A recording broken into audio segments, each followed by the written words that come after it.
take it all. I feel like sometimes you just make the music louder in my ears, little by little each show. Like turn up your headset? Yeah, like without me knowing. I think low-key I probably do. What is all this? Hey, I had to get a water. I'm trying to hide it from my wife. I don't want her to know that I took her coffee. But it wasn't my fault. Now. It wasn't my fault. Her parents actually gave it to me. Anyway, we're back. What's up, guys? Mike Frank and Christian Olson back to talk a little bit more about real estate and selling in spooky season, Halloween season. And really, I guess truthfully, it's selling in the whole fourth quarter. Okay.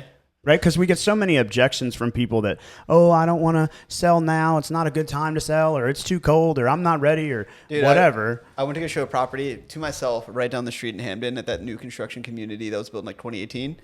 Yeah. And this guy was like, yeah, I'm thinking about just taking it off the market because, I know it's a slow season and things pick up back around here. What are you even doing? I didn't even mean to do that, but it was a really funny time. And like I talked to him afterwards. I was like, yeah, I'm kind of shopping around. He's like, yeah, I might just take it off the market and wait till, springtime here in Baltimore when things pick up. Yeah, I mean, it all comes down to motivation. Let's watch this video. I'm curious if this video is actually going to play to our Halloween consideration. If you're going to sell your car, wouldn't you clean out the inside and wash the outside? Oh, this is made for John. Nice? Yeah, so why the heck wouldn't you do that with your largest asset, which is your house, all right? You need to clear out the stuff you don't need. I like how low-key. Make it look pretty and make it clean, okay? Buyers care about two things. They want to be aesthetically pleasing and clean. You got that done and you're gonna make yourself a lot more money. Now, if you work with me, I'm gonna bring in a stager and we're gonna tell you what you need to do, right? So all we're asking you to do is to rearrange your stuff and pack some of it away. You're gonna be moving anyways, right? Makes perfect sense. Now, if the house is empty and we want to bring in new furniture and make it look beautiful, we'll do that as well. But let's take this kitchen, for example. I'm in an Airbnb. These shelves in the kitchen were filled with plates, pots, pans, creamers, whatever, right? Well, for the purpose of this video, I wanted it to look nice, so I cleared off 3/4 of that shit and I made it look pretty. What do you think? Worth it? Should you stage your house? I think you know the answer now. Okay, so staging. Well, I think particular to our topic here, it's staging in this season, right? So the unique thing about selling in Halloween season, and Liv pointed out really well, is that you actually have the ability to stage the property with Halloween decor to detract, or I guess to distract is a better word for distract from the negative features of your home and actually create an allure to something that might otherwise not exist. I think people pick up on that shit. Excuse my language. I think you give people too much credit. I think you definitely give people too much credit. I think I think buyers, their mind goes in one direction, right? I think that when buyers are walking through a home, their mind goes in one direction. And if that direction is, oh my God, it smells so good, or it's so cute, or, oh my God, I love their furniture, or these are my people. I hear that a lot when we walk in and it's got, all the same style, boho style, and it's like, oh my God, these are my people. Well, I think it's very, you can't pinpoint one thing. It's always going to be case by case and very property specific for each seller. Like casting a blanket statement out there or wide range statement of, staging in this time of year is better than any other year. No, I'm not. I don't agree with that. I agree with the sentiment of the video. Oh, yeah. Staging is important, and I really like the way she said it best, right? I wanted this this video to look cute. I took 75% of the shit off the shelves. Sorry, Suzu. And I wanted it to look attractive or approachable, so I made it look the part. And I think staging just by nature is imperative. Whether you're staging professionally, whether you're bringing in a stager as a consultant, or whether you're just going to prepare your home to sell by removing your personal items or otherwise, staging is imperative. I kind of disagree. I don't think staging's incredibly important. I think what's more important is, you know what I'm going to say? No. Declutter, depersonalize, and deep. Well, that's what I'm aligning all of those things together. I'm not saying using a certified residential stager as a preparation to your listing. I'm saying for some properties, you bring new furniture in and you stage the home. For other properties, you just bring the furniture, the stager, the person as a consultant to give you advice of how to do it with your existing furniture. And for some properties, you just declutter, depersonalize, and deep clean to stage the home to sell. I mean, I can tell you, I'll give you a good example. This is where my brain went. I'm using this as an example. I was walking through a property. I know exactly where it is. I have a client that lives in the neighborhood. I love the location of this property, the style of the home. I'm excited to tour this home. Okay. I hate the speed bumps going into the neighborhood. I hate them so much that I'm loathing going to this property all day long because I hate the speed bump going into this neighborhood. I'm into jumps. So we're there. We've gone through. I'm already like rolling my eyes, but I like the property. I walk in. It looks good. It smells good. It smells like something just came out of the oven. And I'm like, ooh, what's that smell? And I go into the kitchen because if you know me, I'm not like showing the buyers around. I like to let the buyers have their space. So the buyers go this way and I go that way. I don't need to tell you that there's a light switch on the wall and this is a bedroom. Like, you know what it is, right? Right. So I go into the kitchen and I'm smelling around. I open the oven. I look in the oven. It's clean. Oh, man, this is a sign of a good cook, right?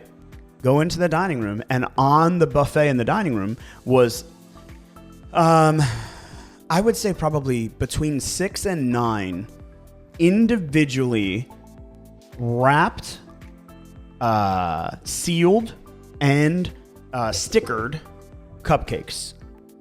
There was a specific cupcake from a specific restaurant or a specific cupcakery, and they were on the buffet. And there was a sign that said, take one, enjoy one, whatever. There were even goodie bags, and it was very overwhelming. Put them all in my bag. I mean, I took one. I ate one. I actually took one for my wife. I also called the agent and let them know that I was taking one for my wife, so it wasn't like I just abused my privilege. I wanted to take the opportunity to say thank you for giving up my Saturday, right? But this seller staged their home by making cupcakes, decorating cupcakes, preparing the cupcakes, putting them on the shelf. The whole house smelled. It turns out the seller owned that cupcake shop. But the point is that is staging. One way or the other, whether you like it or not. I agree, but I think a lot of listeners or people outside of real estate think of staging as taking everything out of your house or filling a vacant home with random furniture, not taking to that step of just leaving out cupcakes. To be fair, I don't think that anyone outside of real estate knows what staging is. There you go. Even more of a reason to explain it. I have an alarm to remind myself to say something to you while we're on the podcast. Okay, well, I guess we have 8 minutes and 50 seconds until that statement is said. So I think that it was so interesting reading Liv's take on staging during Halloween that it can be a distracting factor to attract people to something that otherwise they would not be attracted to. So I can think of a good example. I've seen this before. I'm using this as the example.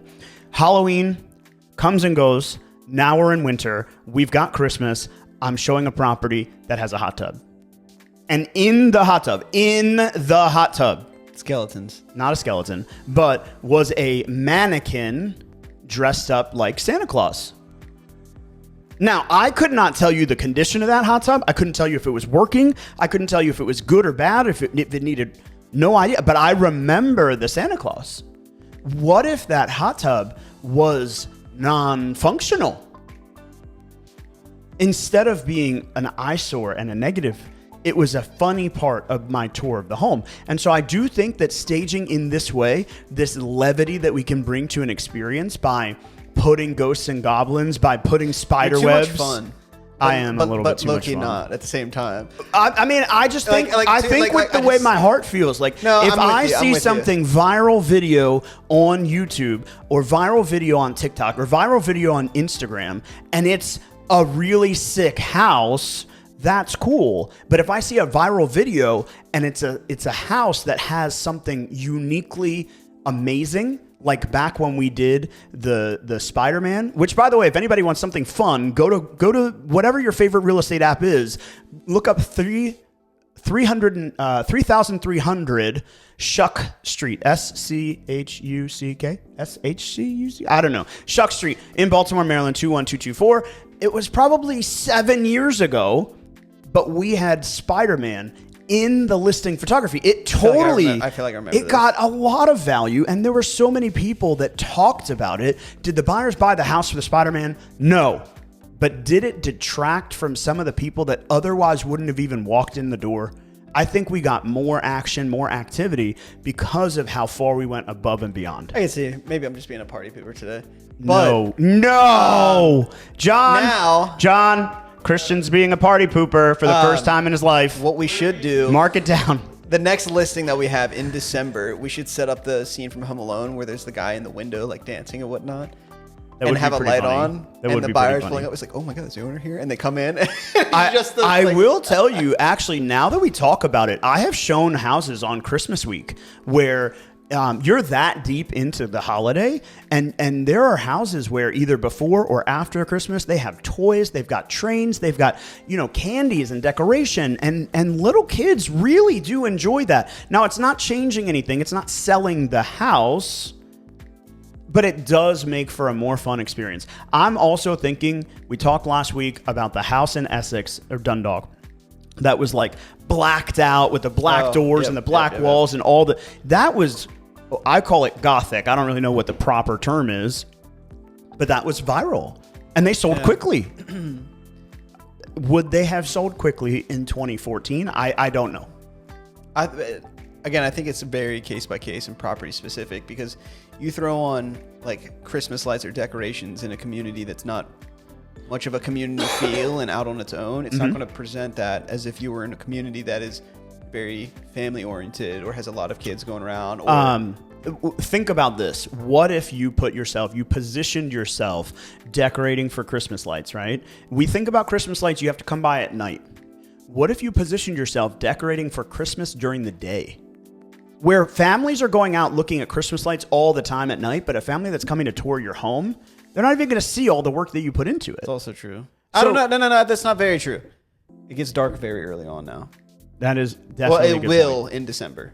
At like 5 o'clock, it'll be dark as hell. Something else to think about when you're preparing to sell your home during these seasons when we have so much going on and families coming to town and other things, we risk over cluttering.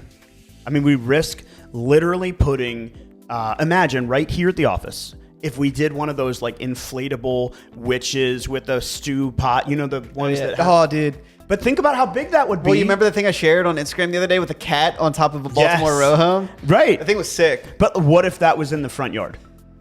Think about how imposing that can be. That would be a lot. It's really cool, but it can also overclutter the space. Christmas trees can be really great, but they can overclutter. You used on your live today, polarizing. Polarizing. I think the when, sunglass style.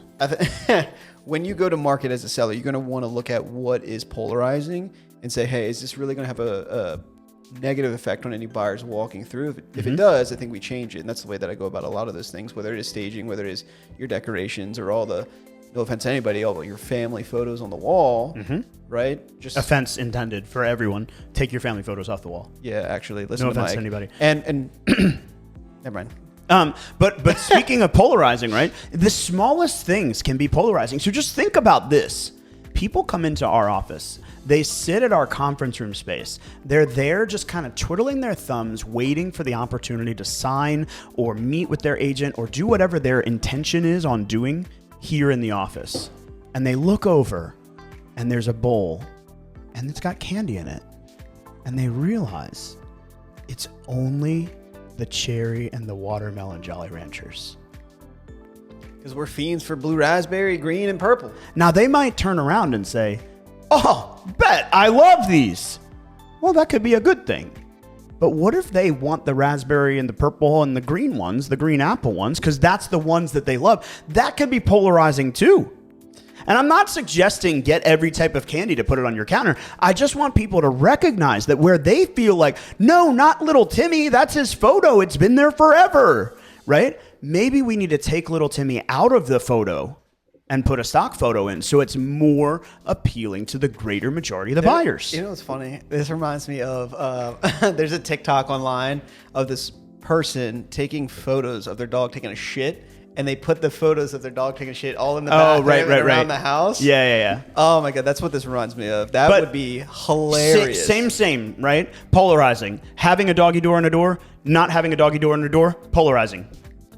It's polarizing for dog people, for animal people, for people that are afraid of animals, for people that are afraid of whatever coming in through the doggy door. Then also for people that are afraid for their safety. Like they see that they see that one doggy door and they're like, I smell dog. It's awful. Everything's got to go. Yeah. Smells. Yeah. But speaking of smells, right? Halloween comes with a lot of smells. There's a lot of things that are changing. Your HVAC unit's just kicking on for the first time all year. You've got a natural gas smell in your house because you haven't had your HVAC unit serviced.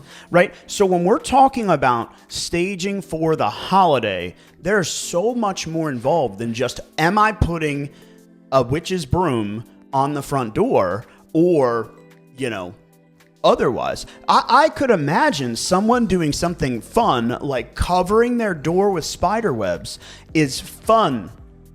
But if I can't get to the lockbox, it's frustrating.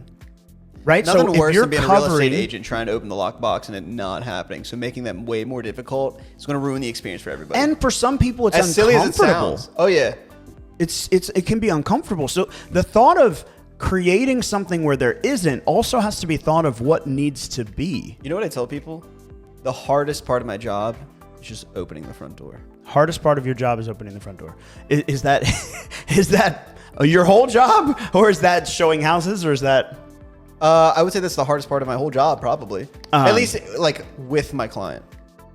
Like us going through the contract, not really hard. Yeah. Me getting in that front door, trying to open the lockbox. Oh, my Wi-Fi spotty. Well, and for clarification, it's because your proficiency level is high, whereas you can't control the what are you gonna say to me?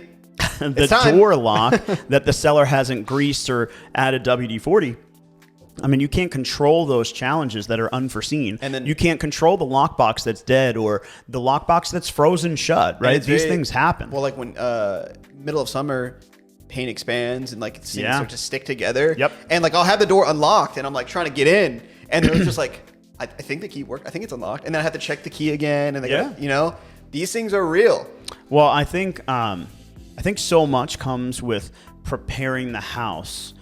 One of them is the lockbox. One of them is the smell. One of them is the look, the style, the color. If you're still decorated for Easter right now, you're not going to sell your house to the most amount of qualified buyers. Yeah.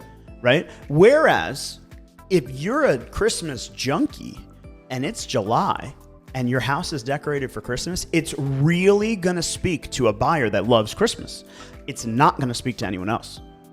And so staging your home for the seasonality of it, it can really be an opportunity to showcase the unusual spaces in your home, but it can also be an opportunity to just add curb appeal or stage it for, the season, for the comfort, for the love. I mean, especially when you start doing things like adding candies that remind people of their childhood. Oh, I haven't had a Fun Dip in so long, or I haven't had a Werther since my right? Like these things matter.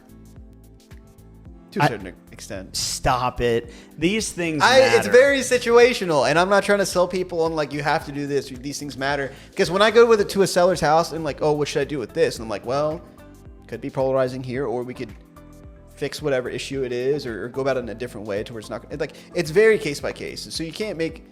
Well, I think what I'm going after is I feel like you're let's use the opposite. Like a personal touch, or like more like, hey, this seller is a real person. It's personable. Like, this is a home. Well, let's go for the opposite. Go for the opposite. We're walking through a property. We're in Glen Burnie. We're in Mount Airy. We're in Dundalk. Now, the exterior of the home is just like every other house in the neighborhood. It's a Cape Cod. It's an A-frame. It's a typical house. Okay. But the inside is gutted out. It's all shiplap. It's all modern, black, marble, glass everywhere. But the outside looks like grandma's house. The inside is uber modern. Like think modern and 10X it. The first thing the seller's going to say, or not the sellers, the buyers, why didn't they do the outside? That's where I'm getting at.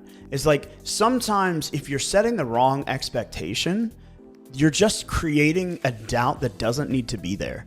It's the same as, hey, why is that electric outlet burnt? Like you see that one outlet in the one bedroom that must have had a hair dryer or a battery charger or something plugged into it that, burnt or scorched the outlet. Right. And all of a sudden, every other outlet in the whole house gets the same stigma because the buyer saw it in one.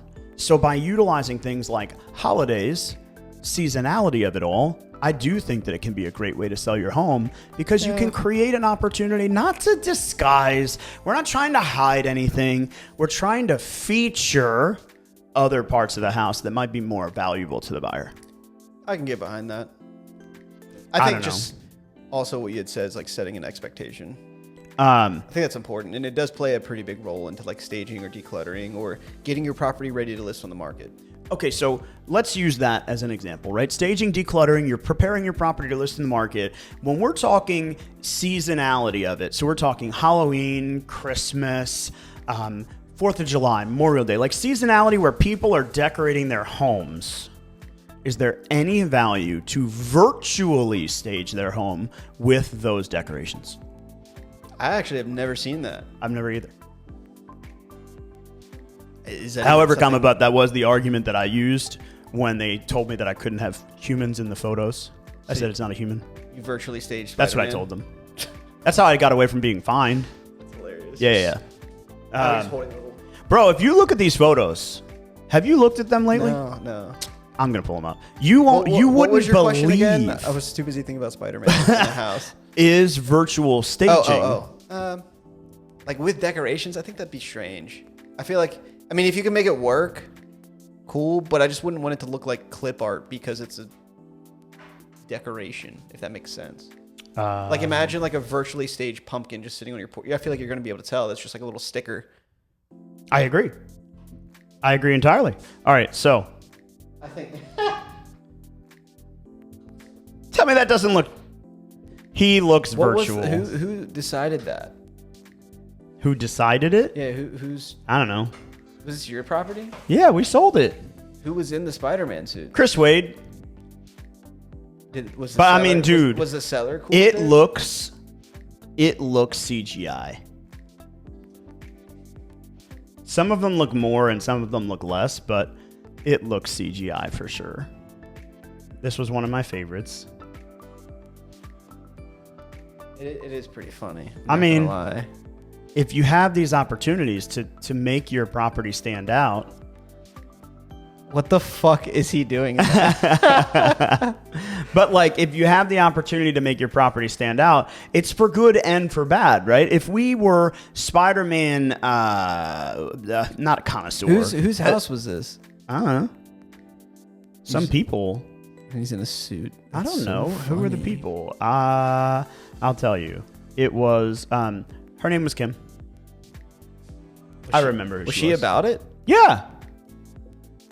But funny. like when you talk about these opportunities, is it better or worse? Is it hurting things or helping things? This wasn't even Halloween time. You closed January 24th. Yeah. Oh my God. But we had opportunity.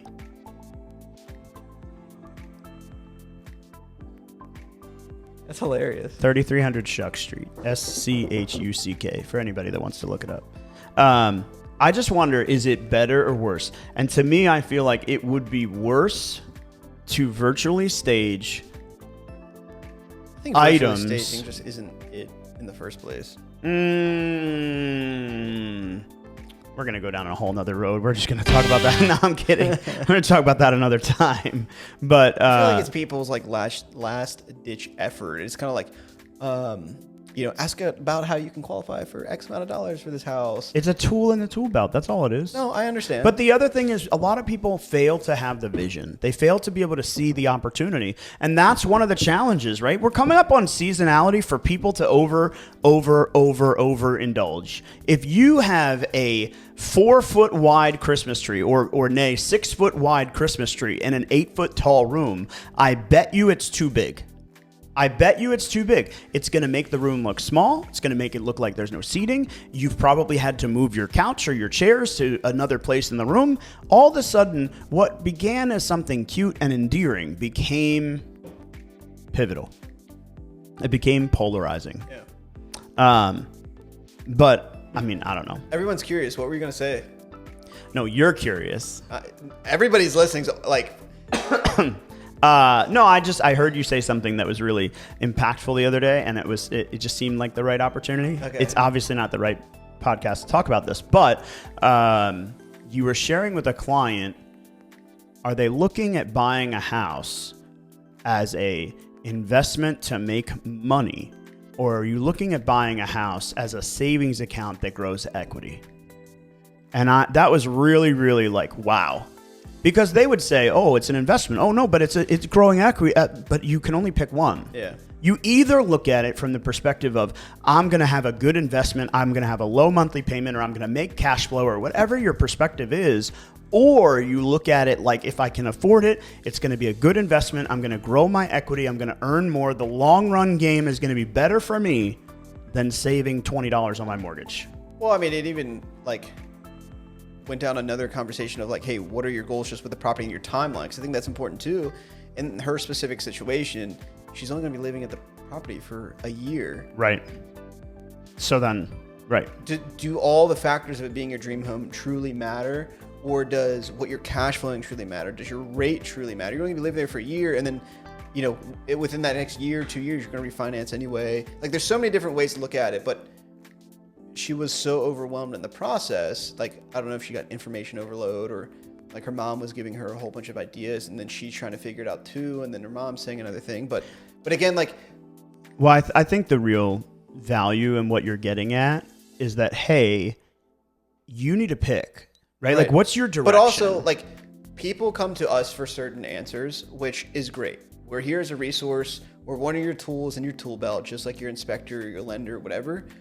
But I am not going to tell you what house to buy, right? Mike's not going to tell you what house to buy. I'm not even going to tell you what to pay for the house, right? Or what inspections you should do. Hey, here's the ones that we offer and the ones that we commonly see. Which ones would you like to do? But this is your home. This is your investment, and we want you to love where you live, right? The last thing that I want is anybody to come back and say, oh, Christian made me buy this house, or Christian told me to do this. And then, like, well, I didn't tell you to do anything. Yeah. You know? I think the truest answer is that whether you're talking about, you know, making a sound investment, selling during the right season, you know, doing the right things to prepare your home, we're right not for you. here to do it. Yeah. We're here to give you advice. Yeah. And I think as it pertains to holiday season, you know, now is a challenging time to be a seller. It's a challenging time to put your house on the market because it's cold. You can't just step outside and go for a walk with a dog for an hour. Yeah. Or we're so gracious to have a listing coming on the market tomorrow that has like 28 showings tomorrow, right? When we market the property appropriately, we're going to create an opportunity, but there are a lot of things to do in the market right now that you can distract yourself, your family, your kids, and sell the house in this season. Some of them you've got all the way out on the beach is Ocean City's Toberfest, right? Oktoberfest, OC-tober. Haha, get it? Ocean City Toberfest, where they do everything, including a beach maze, which is the most fun part. They also do a pet parade down the boardwalk. There's a lot of things that happen. Kind of a lot of the rides are shut down, but you still get all the event. Go for it. Have fun. Also, Barks Toberfest is this weekend on Saturday. Halloween celebration where everybody gets dressed up and they do their thing. Barks is a local animal rescue organization literally down the street from the office. Yeah. And then there are costume parades and kids things. Weber Cider Mill, Clark's Ellie Oak Farm, Boggers Farm out in Westminster. There's so many things to do in this season. It's just so much fun. If you don't drive around like we do, we get to see all the signs. Oh shit, we got to come back for that, right? And then of course we never do because we're busy. But if you ever need something to do, reach out. You can reach out to us on Instagram at michael.frank____, or you can always go to our website at frankoliverco.com to get in touch and ask any questions that you guys have. And Christian? You can find me on Instagram at Christian the Deadhead. Love it. Later, Talk guys. to you guys soon.